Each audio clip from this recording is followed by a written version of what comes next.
各位观众朋友，大家好，欢迎收看9月18日AM新闻，我是嘉豪。今发生什么大事代？头先就来报连载。黎巴嫩第17日间有数百个 PP 库做伙爆炸，造成9个人死亡，要到3000人受伤。这黎巴嫩的真主党也呛声讲要报复以色列。台湾有一个原住民阿嬷用鹿梨肉做料理，食到到地却死亡，其他亲友甲村的食到到地，也造成其他2个人同款是死亡情形。中国有一个查甫人3个月前偷渡来到台湾，今日一审判判刑8个月，伊也搁再讲会当提供情报，请求法官交付国安局。新闻一开始，赶紧来看黎巴嫩第17日间呢，有数百个 BB 库伫无同地点，说是同一个时间做伙爆炸，上报有9个人死亡，要到3000人受伤。目前是无人承认讲是因犯案的。不过黎巴嫩的真主党说是指控讲，这拢是以色列所作所为，强调讲因会来报复。以色列是无表示意见，只强调会做好相关的准备。那纽约时报是指出讲，一寡 BB 库是台湾制造的，以色列含供应链斗空，这货寄到黎巴嫩进前，就伫咧 BB 库内面放炸药啊。这位男性伫贝鲁特一间超市买物件时，凶互病倒伫涂骹。其实，就伫差不多同一个时间内，黎巴嫩甲叙利亚部分地区也发生数百件类似的事件，造成重大死伤。病院拢是人，救护车来回走动，伤者真侪是腰、面、目睭着伤，有人镜头互扁去，有人是规个手部都无去啊。真主党国会议员艾玛后生也是死者之一。جديد على لبنان وسيكون للمقاومة الرد المناسب في الوقت المناسب إن شاء الله. على هذا العدوان الآثم من حيث يحتسب. 以色列军方17表示，已经针对所有领域的攻防做好准备。英国广播公司 BBC 报道讲，一位弹药专家表示，这个 BB 库可能倒有20公克赫济军用顶级的炸药。一位真主党无签名的官员表示，领导人捌经过组织来卖使用手机啊，较免互以色列追踪。煞无料想到 BB 库有陷阱，这也是双方冲突最近1年上大的安全空碰。The Iranian ambassador was also likely wounded. 纽约时报报道讲，真主党定的 BB 库是台湾厂金阿波罗所制造的。以色列伫 BB 库送到黎巴嫩进前，就先炸落来，并且改造，伫内部藏炸药，再个透过远距离来引爆。根据黎巴嫩消息人士，真主党几个月进前定台湾制造的5000台 BB 库，以色列情报机构摩萨德伫这汇装少量的炸药，以色列暗中进行精密行动的历史真久长。这个事件显示出长期用心的规划。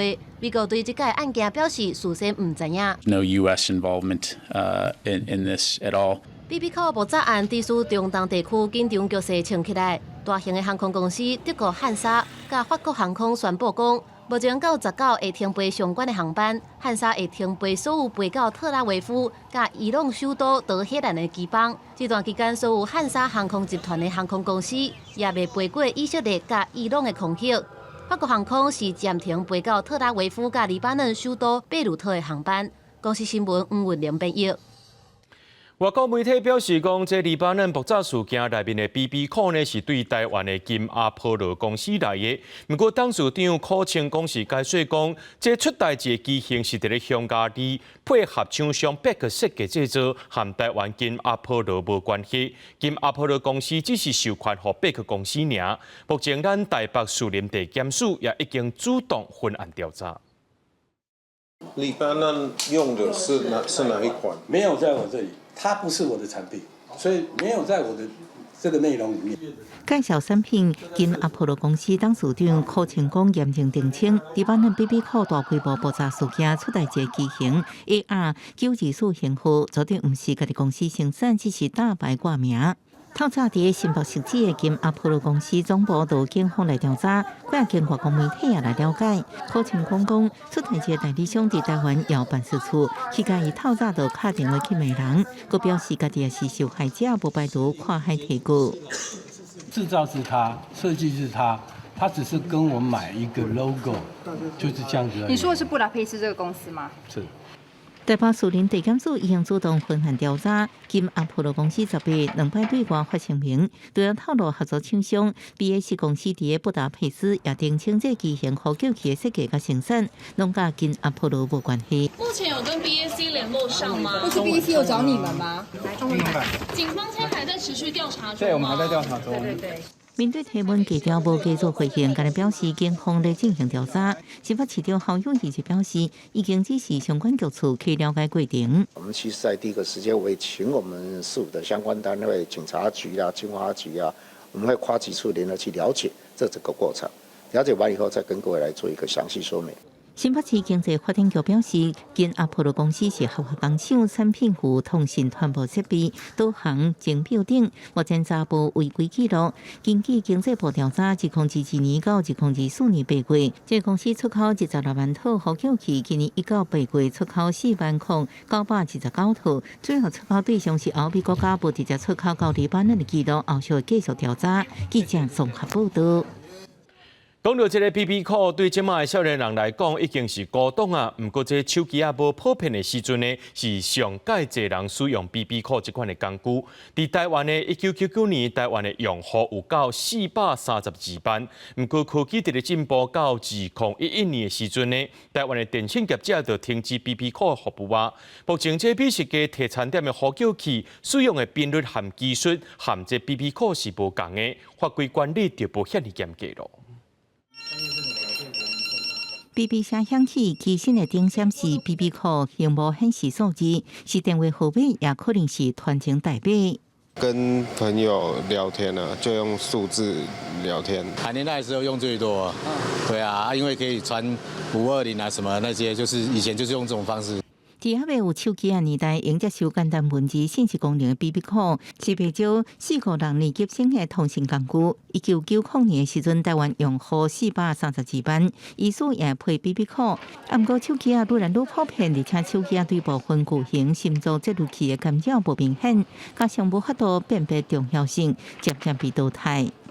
第一個護理站回電話只是病人睡不着，但是第二個護理站回電話是病人血壓掉了，有意識不清，這就沒有在 BB call 方式在上面能呈現啦，所以 BB call 變成用途在值班的時候就有點不是那麼好用。蘇玉峰講，醫師應該是台灣最後一個使用 BB call 的族群，到喺2011年12月31，中華電信停止呼叫器業務服務，就算手頭有科技也無法度用。另外，美食界嘅出產呼叫器用嘅頻率甲技術，攏甲 BB call 無咁同款。BB call 來講，通常就是它會有一個服務的中心，那由電信當地的那個政府機構去審核，說它可以去做這樣訊息的發送，要不然會干擾到別人。雖然說跟餐飲業看到那個呼叫器類似，但是技術是不太一樣。目前全球部分國家嘅病院及工廠依然利用 BB call。外電報道，日本加都自2019年開始也將 BB call 用喺急難救助，不過學者認為，那只是單向嘅信息發布，即冇真實技術用取代，而且就算單向接收有成本優勢。前提是台灣有電信業者願意用心提供服務。記者綜合報道。來看台東的金峰鄉兵務部落中秋，一個83歲阿嬤，替別人送予伊的蘿蔔肉，甲伊包做傳統食米，食到到第半暝的時陣就來過往。親戚朋友去到厝內面酒鄰，也甲這村的物件食咧，想袂到半暝啊呢，有11個人開始吐，其中9個捌出現無喘氣的情形，送病院了後有2個人死亡。台東縣衛生局已經甲物件檢驗，衛福部也派專家去了解情形，相關的檢驗報告一禮拜內會出來。透早台東縣金峰鄉兵務部落發生親像集體食物中毒，當地族人講17中秋節下晝，一位老婦人替另外一位族人予伊的蘿蔔當作食材，用血糖球甲台仔做成10條傳統的鴨擺。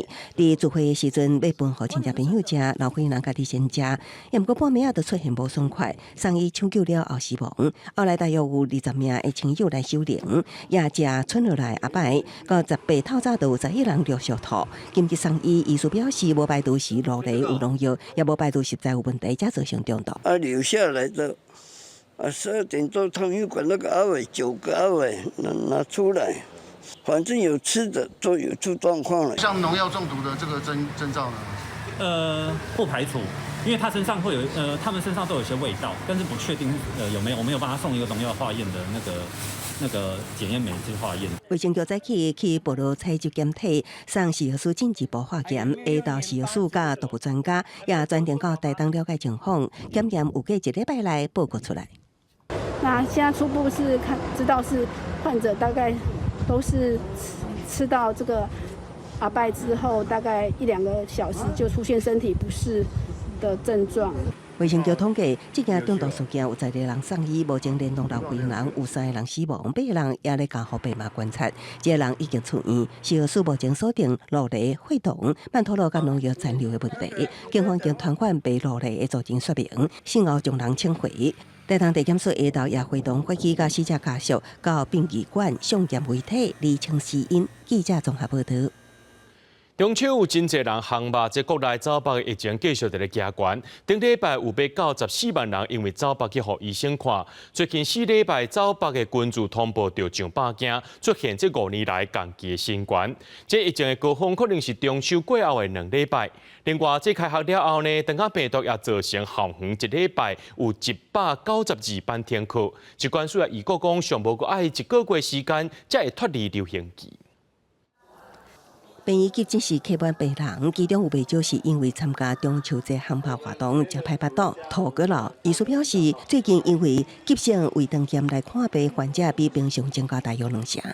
肠胃炎的患者来到急诊室，我们依照病人脱水状况、跟人虚弱的程度，跟其他的伴随症状跟其他的共病，去决定是不是要帮他抽血检查。考以为说OK 的，结果某一部分他不熟。那就是因为吃到那一部分，回去就肠胃就不行。疾管署监测发现，顶礼拜全台有13.7万外人次因为老挂门急诊就医比前1礼拜提升3.3%。最近4礼拜，老的群聚通报有106件，是5年共期新冠。发生场所以餐饮、旅宿业上侪，其中检出落病毒大约占半数。疾管署警告，中秋节过了后2礼拜是老的疫情的高峰，有50月初会达到高点。1礼拜去看病的，就上看15万人次。预估可能高峰会落在10月初，然后上看每周15万人次。所以目前到这个10月初这段期间，还是请大家特别要注意饮食的卫生跟饭前跟如厕后洗手的一个习惯。除了老，长甲病毒疫情也继续升悬。顶礼拜全台因为长甲病毒就医就达到14万外人次。开学了后，校园单1礼拜停课都有192班。疾管署预估，要到10月中下旬，才会脱离长甲病毒流行期，而且南北状况真无同。南部疫情高峰会继续较久，建议家长甲学童爱保持定洗手的卫生习惯。记者综合报道。讲到最近这2天，真侪学校伫Google地图的名称互人乱改，是因为系统改名无困难，也无设宽限。北部着学校一直互乱改名，即马是讲要提告啊。高雄也有这款的情形发生，律师也提醒讲，安尼死做真有可能会犯法。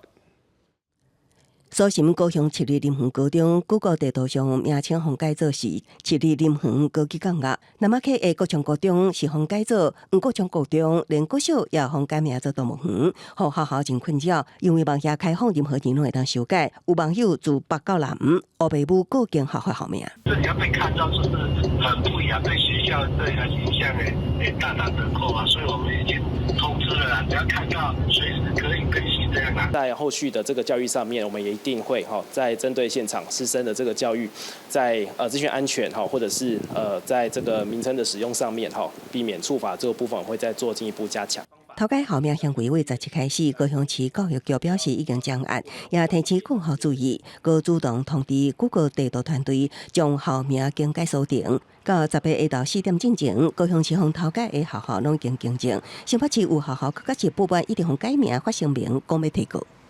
偶爾改是蠻有趣的。對。會擔心有觸法嗎？會，對啊，就感覺已經觸法。我可能要找這些學校在哪，找不到這個學校。變成一個監獄，那我會覺得蠻 confused 的。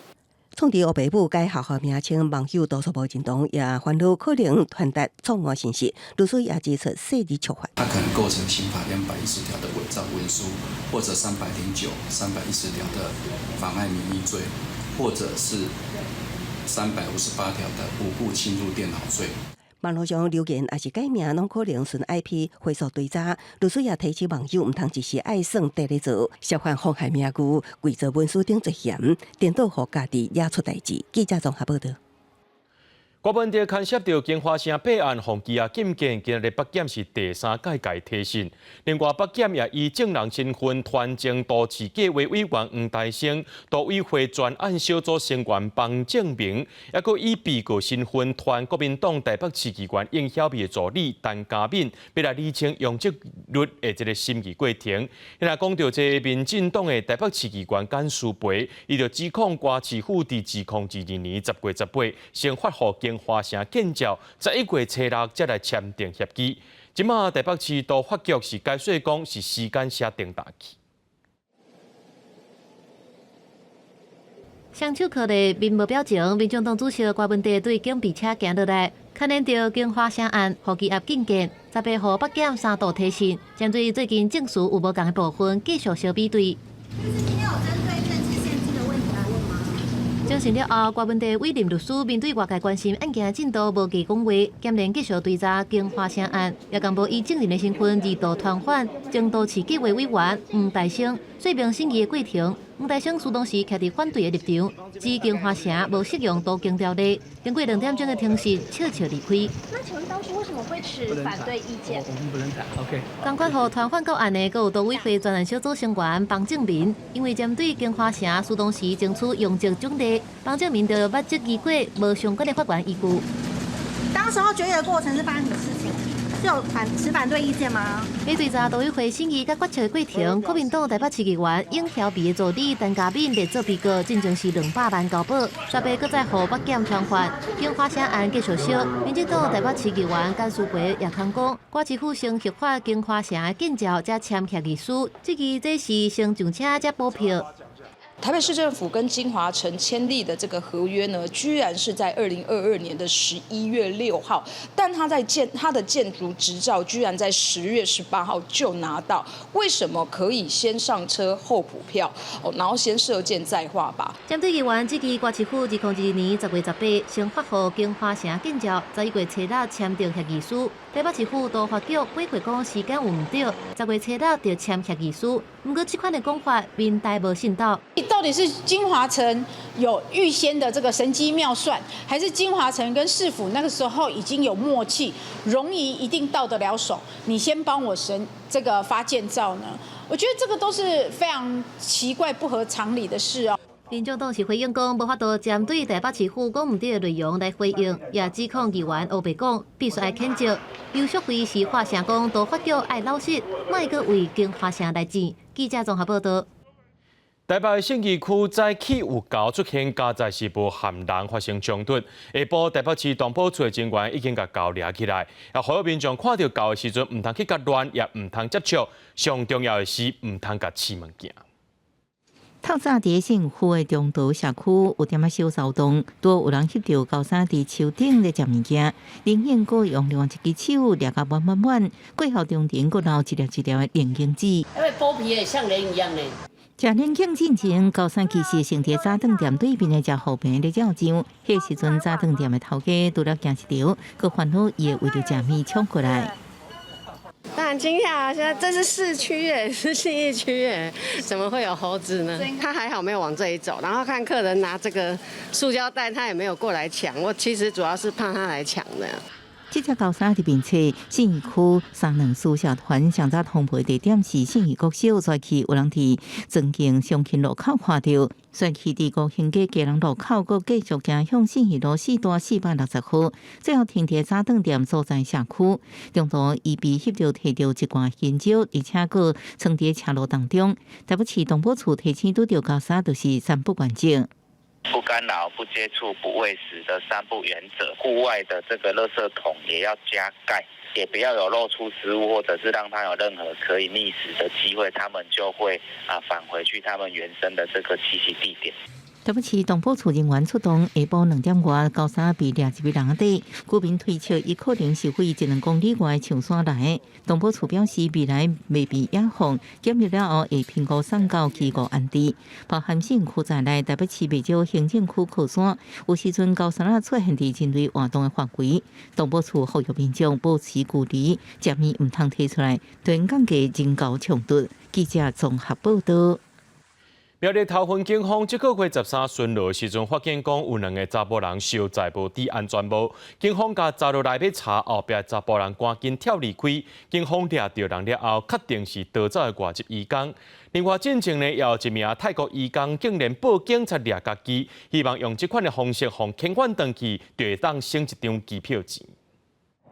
原警甲一台电动机车受险时，发现一条后边查甫人无戴安全帽啊，马上向前办查。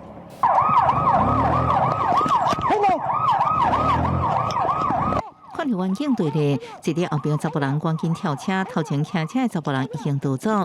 看这外籍的查甫人无愿意就范，警方提出罚球水，将伊压在街涂骹。外籍的查甫人则承认家己是外籍逃走的移工。查获一名台外劳，那人已经上铐控制了。那个台外劳也坦诚他是逃逸的。伫这个月七号，警方也接到报案，伫这超商有一个泰籍4年女移工，伊也是报案的人。下报案掠家己，伊讲是因为无钱买机票，想要被掠遣返。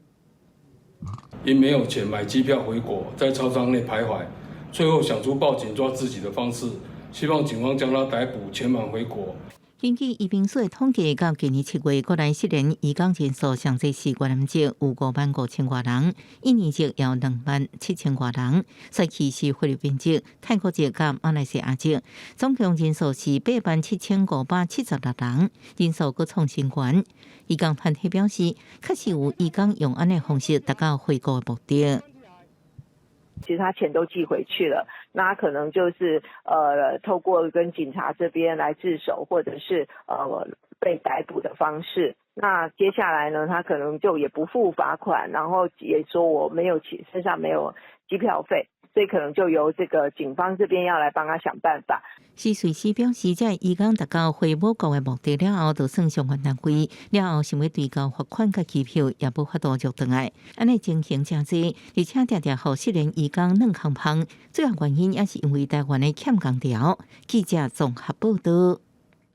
全观众朋友来看过这新闻，讲到泰国的新总理，也就是前总理戴克新的查某囝被东单上任，则切到由内阁会议通过新的振兴经济方案，针对有社会福利卡也有身心障碍民众，大概有1456万人会当分到1万块的泰铢，大概是台票要到9600块。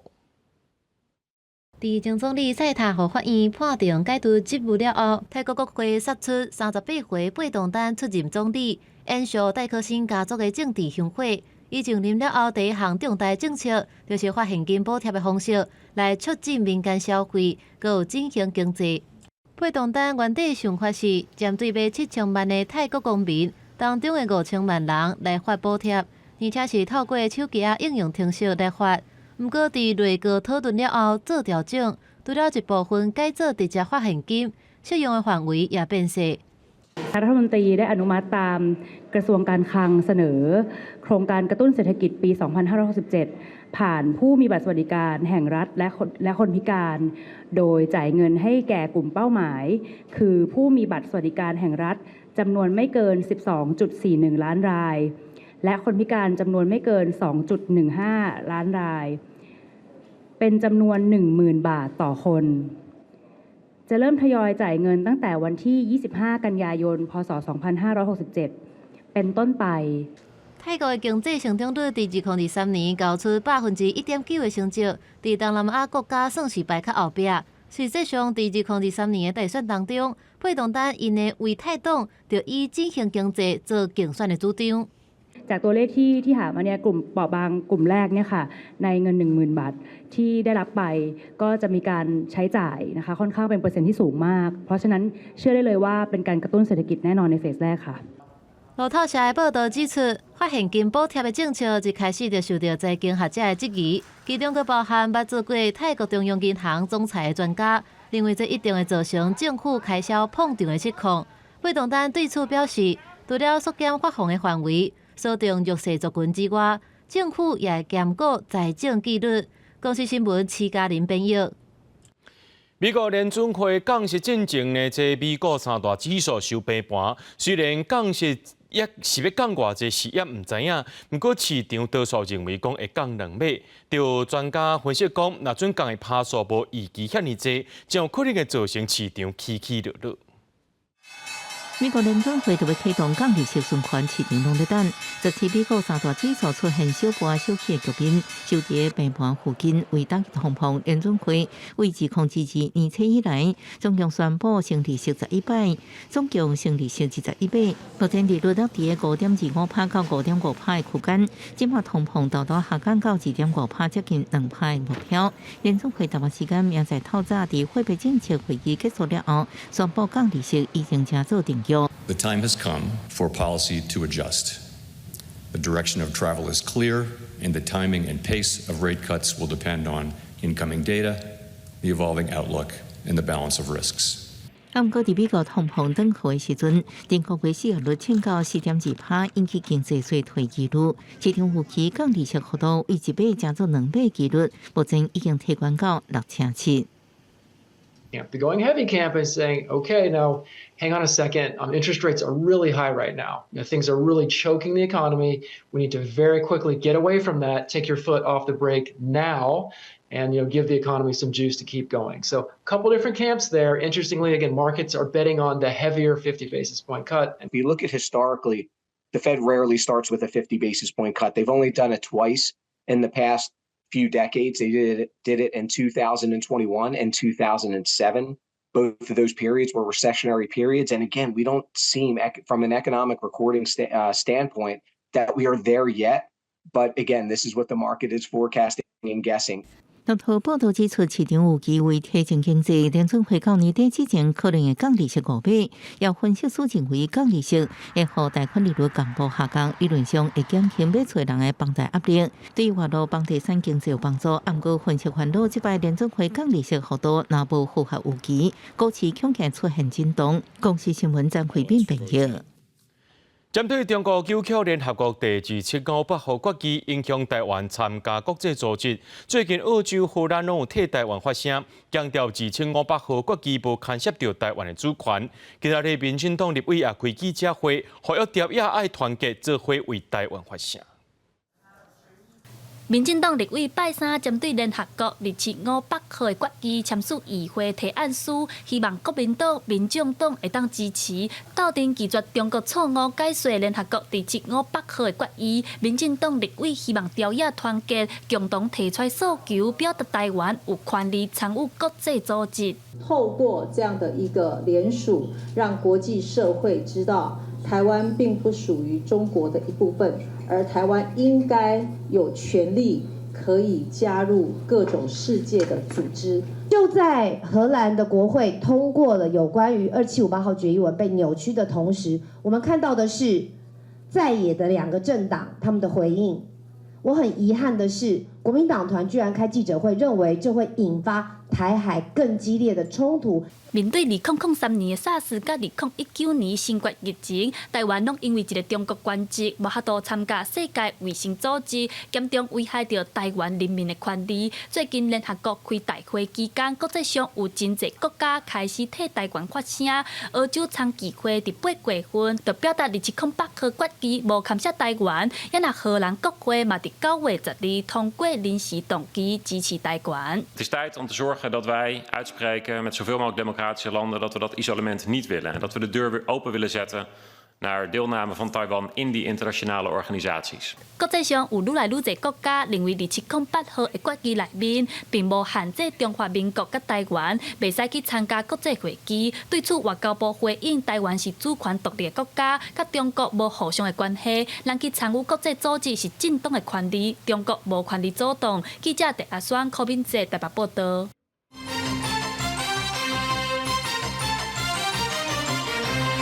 第3个月前，中国有一个查甫人对中国偷渡来到台湾，对淡水河入境。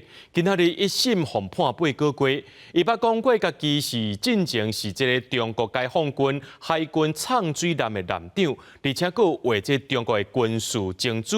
伫法庭顶头呢，请求法官就要交予这个国安局。那针对这部分呢，国安局是无做评论。近摆面对镜头拢无咧惊，对家己的偷渡行为笑讲袂后悔。中国籍的男性黄宏勇今年6月初直接从日来淡水河入境，这案经过法院的审理，短短1个月外，18依照列出国甲移民法一审判8个月，专案会当上诉。所谓呢，应予以非难。那但是呢，念及被告犯后始终坦诚犯行的态度等一切情状，那合议庭判处被告以及徒刑8个月。一审判有罪，合议庭认为讲黄宏勇对咱国的海防有相当程度的了解，偷渡的相关罪行严重损害着国安。不过伊自头到尾认罪，也主动自首得到减刑。若是讲敢要甲伊赶出境，这个决定权伫行政机关顶头。被告是否有台湾地区以大陆地区人民关系条例强制出境之适用？那这一部分呢，是属于行政机关这边的裁量权，非本院所应予审究。伊辩诉回应讲，按照过去的案件，官司确定进程无期后就收容，判决确定了后，关系到敢要服刑，若无就是依法规遣返。不过，黄宏勇捌自称讲是中国解放军前海军的舰长，搁亲手为福建沿海军事部署的情报，当庭请求转交国安局，身份甲情报敢是真的，敢有调查，国安局是无加评论。黄宏勇偷渡过来了后，无3个月，就伫顶礼拜对话又搁有人对新北市南口想要选入来台湾，尤其最近这2件，毋但离岸边真近，搁有人靠岸成功。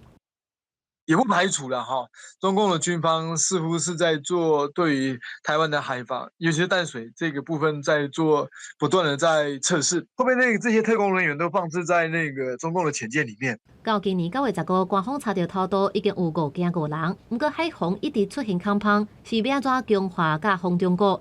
学者表示，必须要详细查背后来台湾的动机，按照个案来探究，安怎顺利接近岸边。过程当中，敢有人接应，中共敢有斗骹手，建议强化科技设备来补足人力不足的困境。记者综合报道。咱5年啊，中国是搁再开放着这福建民众会当去到金门旅游。今早起呢，由厦门旅游协会组团先来到金门3天，要来探路草。金门县副县长李文良也讲，头一团已经提出申请，若准审查顺利，上紧伫2日就当来。码头有欢迎的布条啊，等待汇准瓦港。中国厦门旅游协会组成采线团，18早起经过小三通来到金门水头，展开3天2夜考察。金门县副县长李文良甲县长安文典也到场欢迎。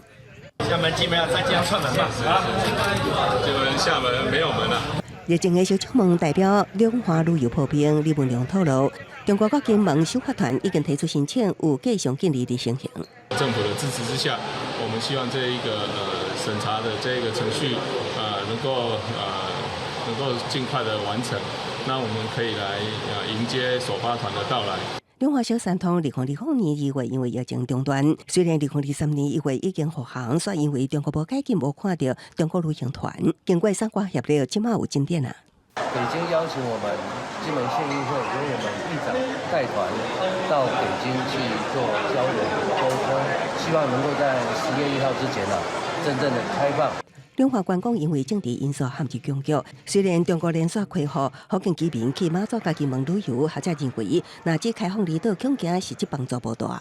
如果可以到金门跟马祖，我觉得1个月要超过10万都不太容易，因为他只有到金门而已嘛，过半的人都会是一直有，那会留下来过个1天的人，大概不到半数了。虽然效益有限，学者认为开放去金门依然是两华恢复正常旅游的一大进程。官府强调，金门观光量能已经准备充足，期待透过开放，和金厦小三通重回疫情进程的愿景。记者综合报道。民进党台北市议员柯家培今透早因为子宫内膜癌来过身，食到48岁，这机会当初是拢真唔甘。医生也提醒讲，这子宫内膜癌算是治疗了后，会当复原甲真好的一种感情，一般拢发生伫咧天境的女性，若阵有出血无正常的问题，就要赶紧去互医生看。这个面册发文祝贺中秋节快乐，月圆人团圆，如今却传出悲剧。民进党台北市议员柯家培着癌数个月，18清早是不幸过身，享年48岁。民众拢走去留话致哀。柯家培今年5月份确诊子宫内膜癌，并且伫马偕病院接受治疗。原本规划康复了后，要投入抗癌的公益活动，做志工等等。希望共同推动癌症的防治。不过最近病情煞恶化，不幸过身。我想所有议会的同仁，不分党派，不管是不是同选区，对她的印象都是非常可爱的一个小女生，而且她在从事问政也好，从事地方服务也好，勤跑基层也好，都做得非常到位。突然离世的消息，我想让很多人都非常的不舍。今天凌晨，她因为多重器官的衰竭陷入昏迷之后，她离开了我们。那我们非常不舍，民进党党团会协助她的家人来办理所有的后事。干苏培点点将近30秒了后，熬甜流目屎。想到两个人共期做助理甲议员，做回走跳学习的过去。因为考加杯是议会民进党团总调，相关的职务第2部分，干苏培表示，党团会搁再讨论。医师提醒讲，重庆的女性交治着子宫内膜癌，接看到镜头包含无正常的出血，若出现顶头的状况，应该赶紧就医。子宫内膜癌算是进展比较慢，或是相对可以发现比较早、预后比较好的癌症。但是，我们还是要有一些忧患意识啊。如果真的有不正常的出血，还是要及早来就医做检查。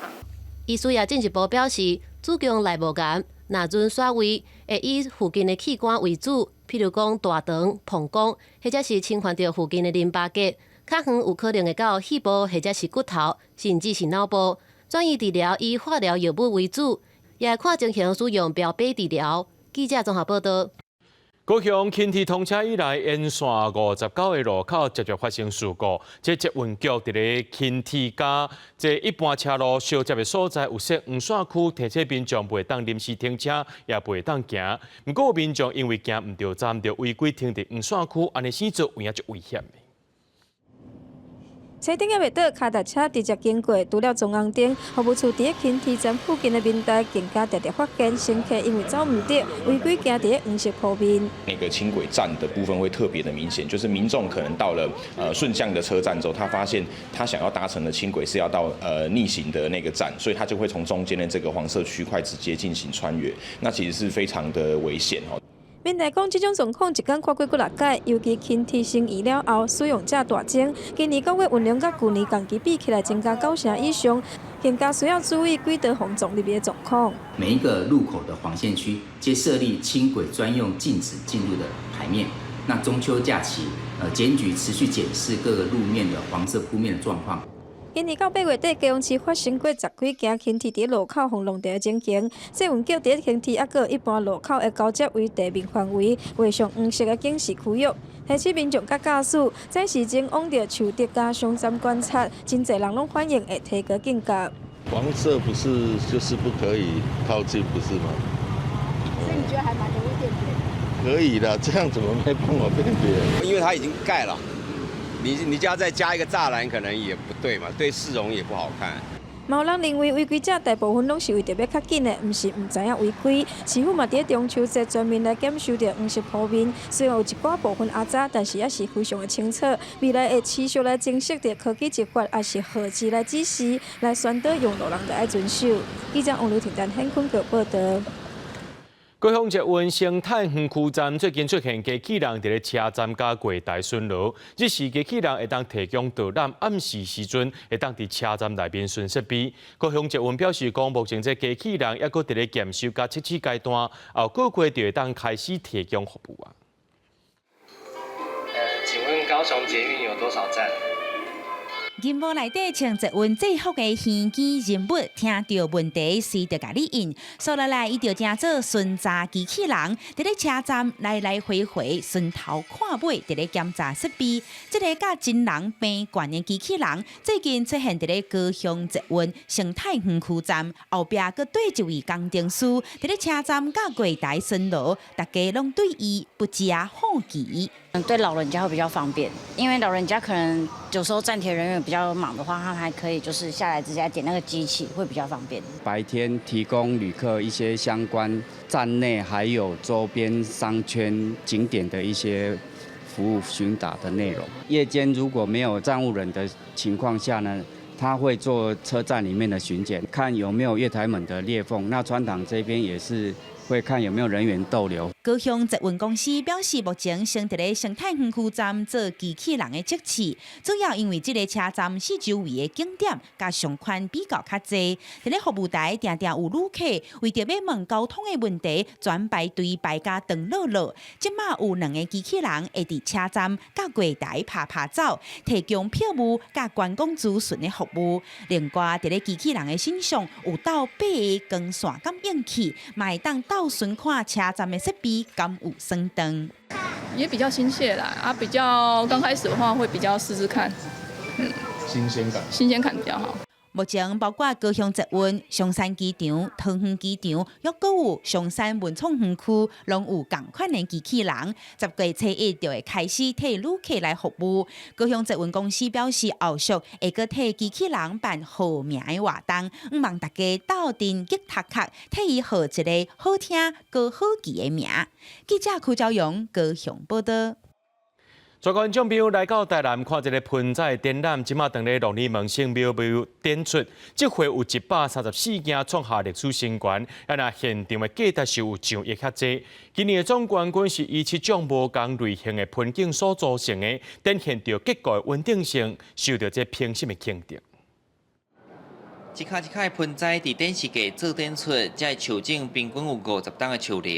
原来这个以7丛树组成的作品是今年评选出来的总冠军。上顶悬的金白到下面的草花，有代表海拔对悬到低的意象，嘛呈现春夏秋冬的景观。展场这个作品加起来总计超过上亿的行情，互民众大开眼界。台湾技术哦，其实真正介好啦。伊做的迄个城市吼，拢做面的啦，啊，而且伊这质迄个本身的质感、质感无，伊个特别带特殊啊。那个成组哈，它要成一个组，有春夏秋冬的考量，还有盆钵的色彩的考量，各方面流向，所以这个是非常一个艰巨的一个艺术品。今年展是盆栽展览，计共有134件作品，嘛创下历史以来上济纪录。毕竟这嘛无遮尔简单，像这张西印度樱桃树，就要控制树丛开花结籽的时间。兼顾美感，另外嘛，人为着要互金白整体看起来更加自然，会用贴写字的技术考验参赛者手工的幼柔。伊头遮大，但是种的盆啊其实是较细卡，所以伫这个水分水分的迄个管理啊，甲土壤，咱这土壤就是讲你排水嘛爱好。树啊，你要维持伊的形体，你需要透过迄个修剪维持这个水度。啊，若讲你搁种着较细丛的时阵，伊可能就是关系着讲你咧做的是迄幼度。盆栽是我的艺术品，要安怎甲大树缩小成做盆栽款？但是盆栽协会指出，对是开始去种树头的树形，就爱规划好势。每一个树栽搁爱时间豆豆粒植，才通做出遮尔高尚的盆栽技术。记者咧上台南采访报道。讲到最近这几年，不时传出讲这树啊修剪了伤过头情形，新竹县政府特别邀请专家来替公务人员上课，教大家修剪树啊的知识，希望树啊互人修剪甲更溜溜的情形是袂搁再发生啊。原底应该是生满树叶的树啊，互人修剪煞，只剩树壳，树尾去互人剪甲光光。最近这几年，各县市不时拢会发生修剪树啊，煞直接断头，也是剪过头的情形，引起批评。为避免这款状况搁再发生，新竹县特别请专家来替县府相关单位的公务人员上课。这些树修了之后，说不定就过阵子就会突然死掉。对啊，我们也觉得应该要好好保护或是妥善对待这些树木。上头那个枯的。专家搁带大家来到外口，透过实际操作，教大家修剪时爱注意的所在，以及安怎修剪，才袂去伤害到树的健康。你要了解这棵树的特性，这个树可不可以耐修剪？有些树没有办法耐修剪，有些树可以。最重要的就是说，你修剪之后，这个伤口要怎么样？快速的愈合。好，不要修剪这个伤口，变成腐朽进到主干的通道。除了提升从业人员的修剪的技术之外呢，我们还有公务人员，也有很多国小、国中的老师，还有我们公所的人员，那也可以增进他们在办理相关树木修剪工程的时候的一个采购职能。专家讲，其实一开始，什么所在选择适合种什么款的树种，是比后来修剪树仔以外更加重要的代志。这部分就要看树仔生长了后的大细基以及树根的发展有真大的关联性。记者杜君和新竹报道。伫咧鹿港民俗博物馆附近，英国有2个大水池，过去常常发生意外，致使当地有泼鱼池的风俗。由附近3间的庄头庙联合举办祭典，今年普渡日子是定在咧旧日的8月27。其中参与祭典的石下家复兴宫，今年副炉主是对日本来的新住民德木美里，伊也表示讲有机会体验到台湾的庙宇文化是真难得的经验。鹿港民俗博物馆也就是古甲洋楼，即阵看过去拢是绿地。不过，陈定波画家1933年画的鹿港古甲这幅图，也会当看到当初有水池的模样。早前因为常常发生有人跋落水的意外，所以当地有泼鱼池的风俗。威虎王爷就即个所在叫石围街，伊较早是鹿港要去中华的一个古路，古路的边仔有一个足大的水池，所以这个庙较特别的所在，就是以及8月还是9月的时阵，这附近的王爷只是泼鱼池。虽讲即阵水池已经屯平，正做绿地，但是当地也继续传承祭古的传统，由附近3间庄头庙做伙举办普渡。今年普渡的日子定伫旧历8月27。其中参与祭典的石下家复兴宫，今年副炉主是来自日本的新住民沙瓦基米萨多。私ワンエのことアゴンって呼んでるんですけど、アゴンと自分が話しているような気分になってます。阮是就推荐大家来庙里来参加我们在地的文化。美里也常常带就是日本朋友来，就是参访庙里的文化。他自己很喜欢庙里的文化，就是给他很多安全感啊，就接地气的尴尬。沙瓦基米萨托表示，台湾的庙事文化甲地方发展有真密关系。除了会带朋友来庙的拜拜，因嘛伫庙埕举办活动，希望互更较侪人来庙的行踏，认捌台湾的民间信仰。记者杨淑晴综合报道。逐年拢会推出真宽剧的剧团海岛演剧，这回运用 AI 来做动画。最近因推出天外飞鸟的台语动画，要讲真心实的台湾故事，互民众来了解，也要互学校老师或者是母语家庭伫咧学台语的时阵，有无共款的资源挺好运用。剧团海岛演剧逐年拢会推出人权议题的舞台剧，透过人权故事的改编，希望互民众了解白色恐怖的历史，嘛毋忘透过艺术了解政治受难者和家属9年来的创伤。另外，为着要甲其他多元的台湾故事讲互大家听，今年海岛演剧创立新的 YouTube 频道“天外飞鸟”。我一个小小的丁狗，徛咧暗街道顶野顶火，规年通治。虽然无啥物大功劳，不过我是真辛苦咧。因哦，连一句感谢都无，实在是互我心寒呐。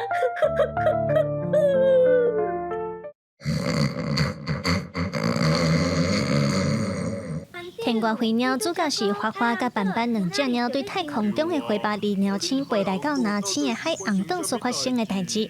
目前已经出2集，在讲台湾过年沉岛的故事。创办人林志远表示，当中要做10集，会有侪无共款的内容。台湾有魔神仔嘛？魔神仔的故事是啥物？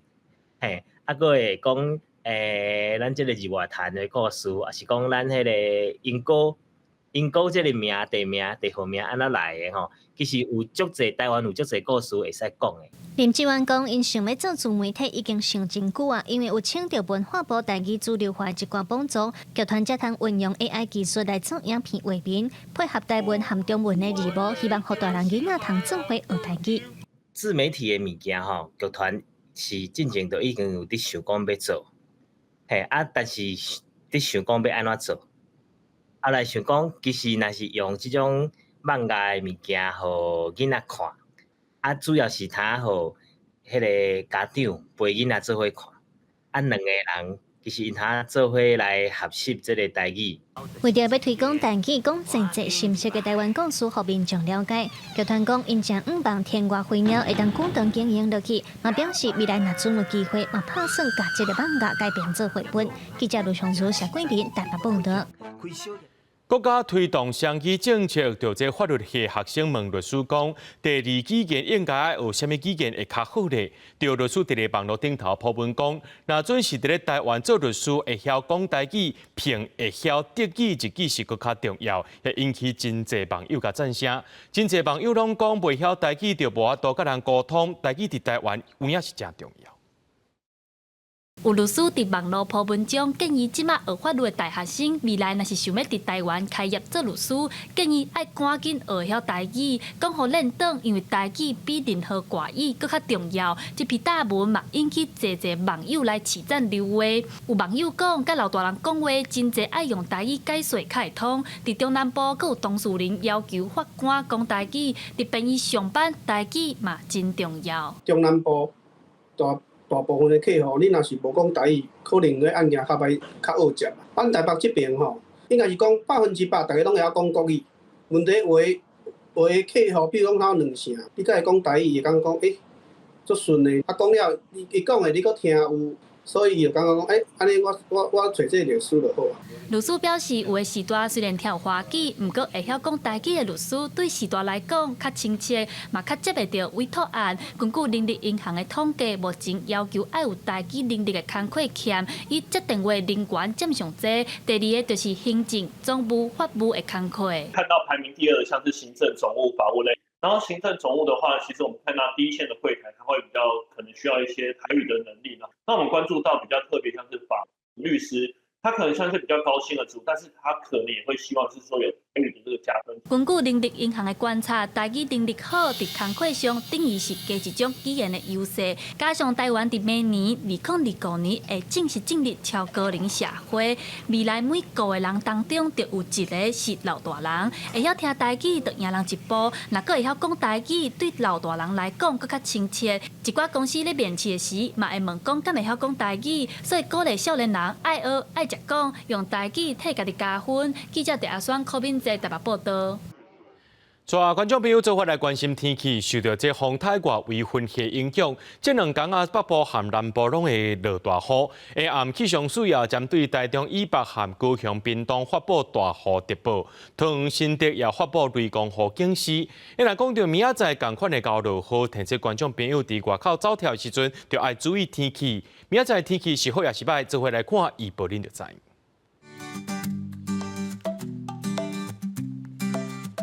今日台北、桃园、新竹对26度到33度，苗栗、台中、彰化、南投、云林对26度到33度，嘉义、台南、高雄、屏东对25度到33度，宜兰、花莲、台东对26度到33度。 平湖金马祖对27度到34度，一个未来3天的气象。